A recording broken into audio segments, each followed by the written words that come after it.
हो गया। तो देखो इसमें क्या था ना, साइक्लिक रोटेशन में जब डेल्टा यू को जीरो कर दिया तो जो क्यू है वो अपने इक्वल आया किसके, डब्ल्यू के। यानी किसी भी सिस्टम को जो हीट दोगे वो वर्क डन में ही चली जाएगी पूरी, उसकी इंटरनल एनर्जी में कोई चेंजेस नहीं आएंगे, ठीक है। यानी जो क्यू है वो बराबर डब्ल्यू है, वही चीज़ लिखवाई। नेक्स्ट लिखो हेडिंग बिलग निकाय। बिलग निकाय इसको आइसोलेटेड बोलते हैं।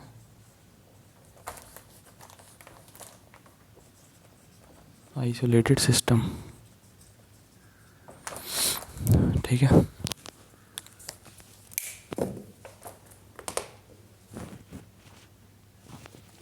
बिलग निकाय यानी कि आइसोलेटेड सिस्टम।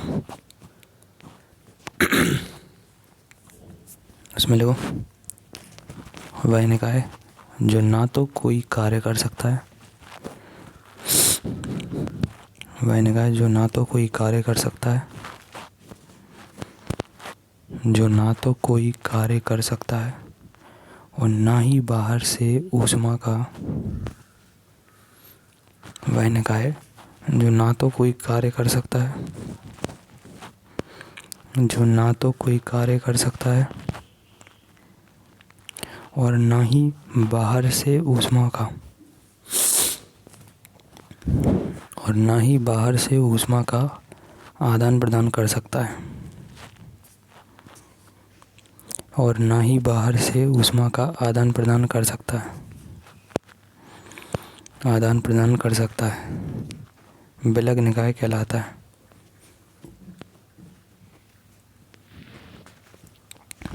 बिलग निकाय कहलाता है। बिलग निकाय कहलाता है।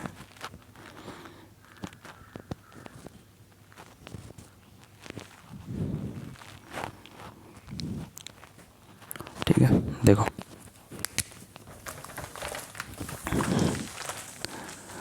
प्रथम नियम की इक्वेशन क्या है, डेल्टा यू बराबर में क्यू माइनस डब्ल्यू, यही है ऊष्मागतिकी का प्रथम नियम। अब बिलग निकाय जो आइसोलेटेड सिस्टम है, ये वो सिस्टम है जो मोह माया से दूर है।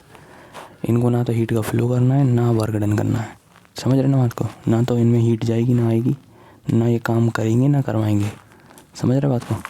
तो जो क्यू है और जो डब्ल्यू है वो दोनों जीरो हैं, समझ रहे ना बात को। सवाल आएंगे वो कहेगा बिलग निकाय, तो आपको याद रखना है कि बिलग निकाय आइसोलेटेड सिस्टम का मतलब है कि जो क्यू है, जो हीट है और जो वर्क डन है वो दोनों ही हमारे जीरो है। तो डेल्टा यू बराबर कितना आएगा फिर, जीरो जीरो जीरो कर दो, यानी अभी भी आंतरिक ऊर्जा में कोई परिवर्तन नहीं होगा, ठीक है। यहाँ पे तो आंतरिक ऊर्जा में परिवर्तन था ही नहीं, तो अपना जो क्यू है वो डब्ल्यू के बराबर हो रहा था। कम से कम जो हीट आ रही थी वो वर्क डन बन रही थी। यहाँ पे तो ना हीट का फ्लो होगा ना वर्क डन होगा, ठीक है। तो क्यू और डब्ल्यू दोनों जीरो होंगे, तो डेल्टा यू बराबर में जीरो लिखो इसको।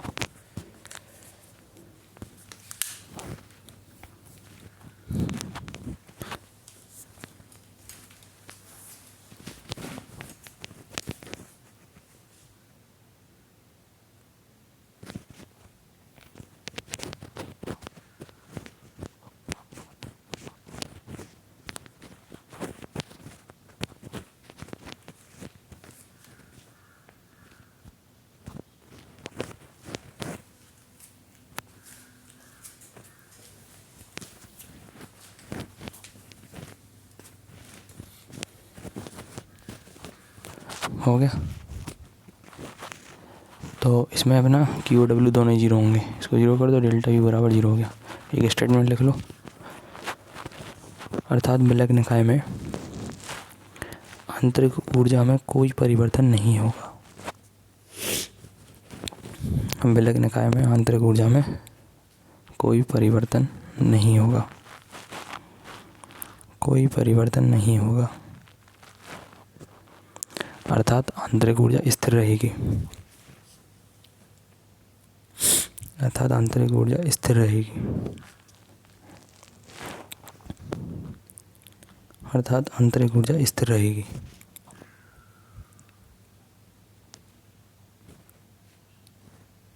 ठीक है, तो जैसा बताया हमने, देखो डेल्टा यू की वैल्यू जीरो है, यू तो होगा कुछ ना कुछ, इस सिस्टम का अपना कुछ एक क्यू होगा ऑलरेडी, एक डब्ल्यू होगा, डेल्टा यू होगा, उनमें एक रिलेशन होगा, लेकिन इसमें चेंजेस नहीं आएंगे कोई भी, ठीक है, क्योंकि और एक्स्ट्रा जो हीट है वो वर्क डन है वो नहीं करवाएगा ये। तो जितनी पहले से इसका यू था इंटरनल एनर्जी वही बनी रहेगी, कुछ ना कुछ होगी लेकिन उसमें चेंजेस नहीं आएंगे, समझ ना, ना तो वृद्धि होगी ना कमी होगी, ठीक है। तो विलग्न निकाय वो है जिसको किसी से कोई लेना देना नहीं, अपनी जितनी ऊर्जा है वो उतनी लेके बैठेगा, Q और W जितने भी हैं दोनों हैं, दोनों जीरो होंगे, समझ गए ना, ना हीट लेगा किसी से, ना देगा, ना किसी पर काम करेगा, ना किसी से काम करवाएगा, ठीक है। जितनी थी उतनी ही रहेगी, इसलिए कह रहे हैं कि ऊर्जा जीरो नहीं है, ऊर्जा में वृद्धि जीरो है। यू का मतलब आंतरिक ऊर्जा, तो ऊर्जा में वृद्धि जो है वो जीरो है, या ऊर्जा में परिवर्तन जीरो है, ना तो बढ़नी है ना घटनी है, ठीक है। नेक्स्ट लिखो इसमें समायतनिक प्रक्रम।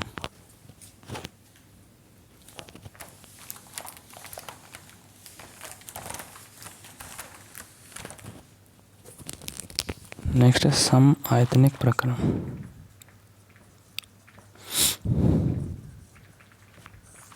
तो उसमें आपको बताया भी क्या होता है, आइसोकोरिक प्रोसेस जिसमें भी कांस्टेंट रहता है अपना, ठीक है।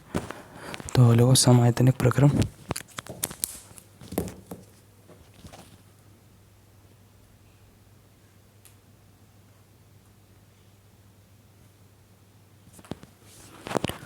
समआयतनिक प्रक्रम, अब ये तो जानते ही हो कि इसमें वी कांस्टेंट रहेगा, ठीक है, आयतन कांस्टेंट रहेगा।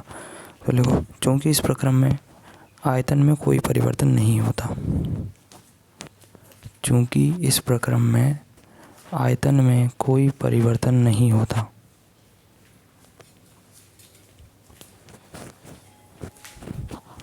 चूँकि इस प्रक्रम में आयतन में कोई परिवर्तन नहीं होता,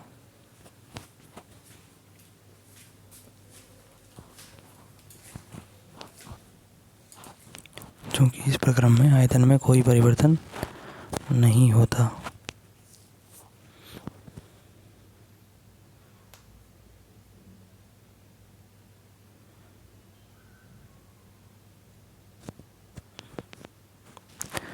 अतः निकाय द्वारा कार्य भी नहीं किया जाता है, अतः निकाय द्वारा कार्य भी नहीं किया जाता, क्योंकि अतः निकाय द्वारा कोई कार्य भी नहीं किया जाता, क्योंकि इधर देखो, क्योंकि W बराबर में P इंटू डेल्टा वी,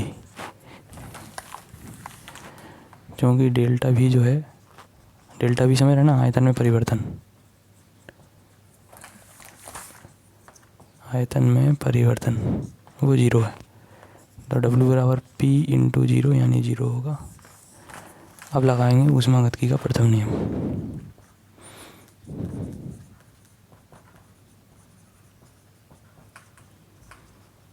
वो क्या होगा हमारा, डेल्टा U बराबर में Q माइनस W। अब वर्क डन तो जीरो है, तो Q माइनस जीरो यानी कि डेल्टा U। बार बार ऊष्मागतिकी का प्रथम नियम लगा रहा है इसमें, कर लो अलग अलग के लिए, ठीक है। तो देखो समायतनिक जो था ना, उसमें आयतन अपना कांस्टेंट है, यानी कि वॉल्यूम में कोई चेंजेस नहीं आएगा, ठीक है, आयतन सम रहेगा, कांस्टेंट रहेगा।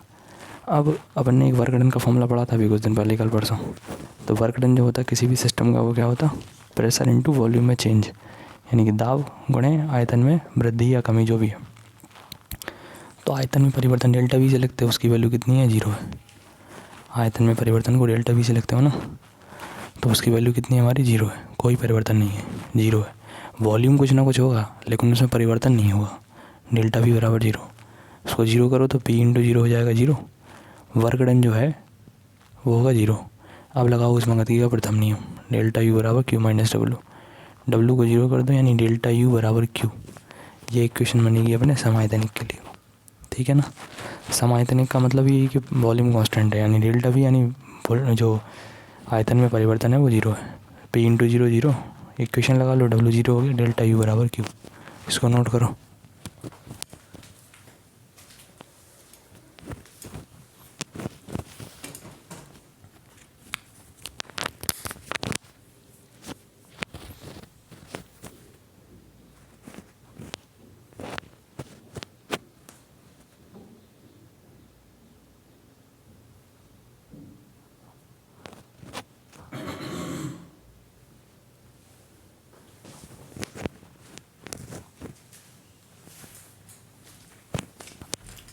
हो गया।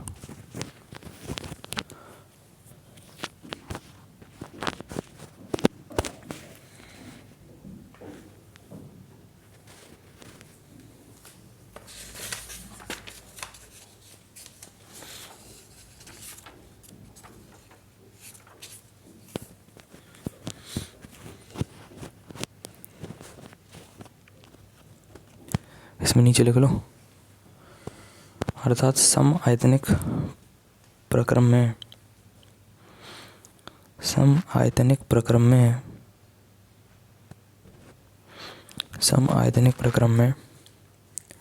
निकाय को दी गई कुल ऊष्मा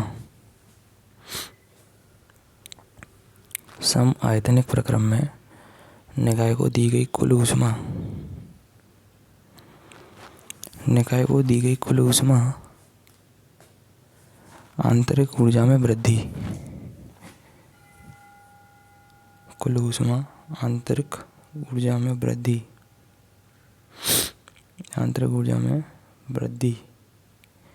के लिए उपयोग की जाती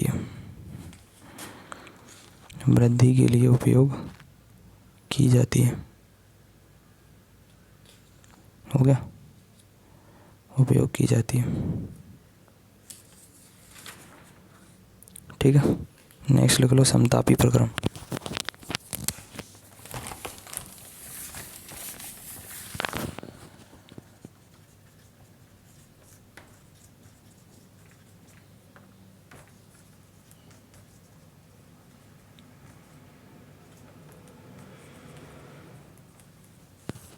लिखो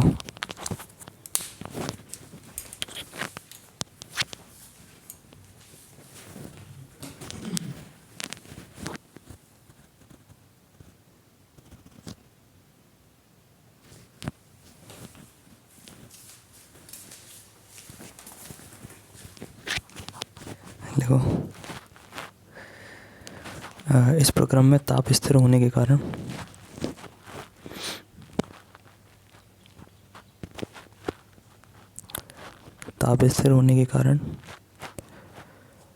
Q, W तथा डेल्टा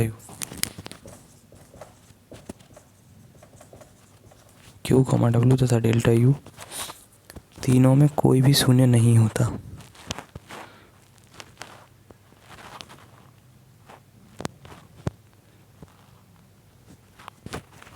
कोई भी शून्य नहीं होगा,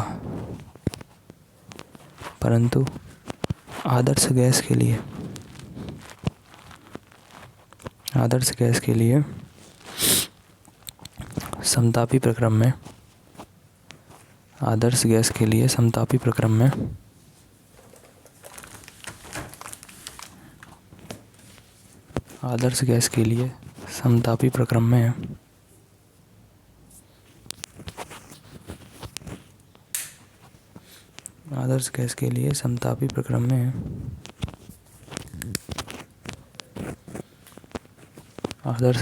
समतापी प्रक्रम में आंतरिक ऊर्जा में वृद्धि शून्य होगी।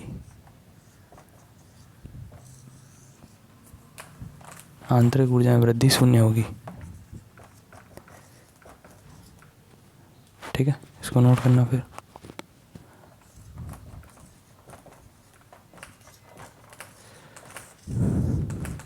लिखो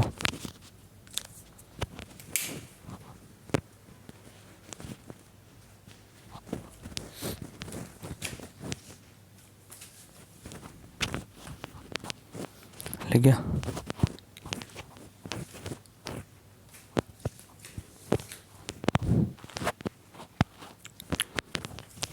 तो आइसोथर्मल वाले में क्या होगा, जो इंटरनल एनर्जी में चेंजेस हैं वो जीरो होंगे अपने, कोई चेंज नहीं होगा।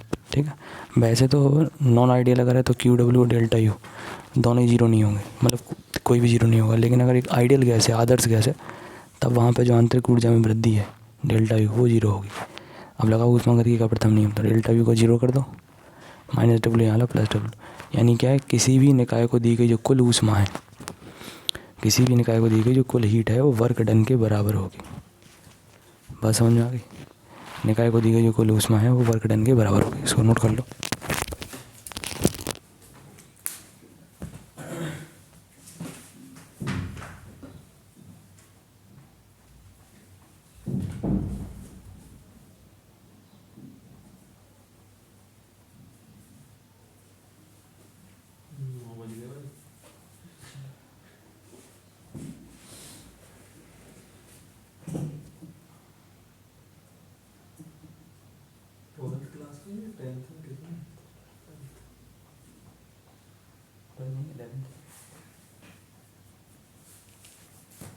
छोटा प्रोजेक्ट है, इसमें बताया है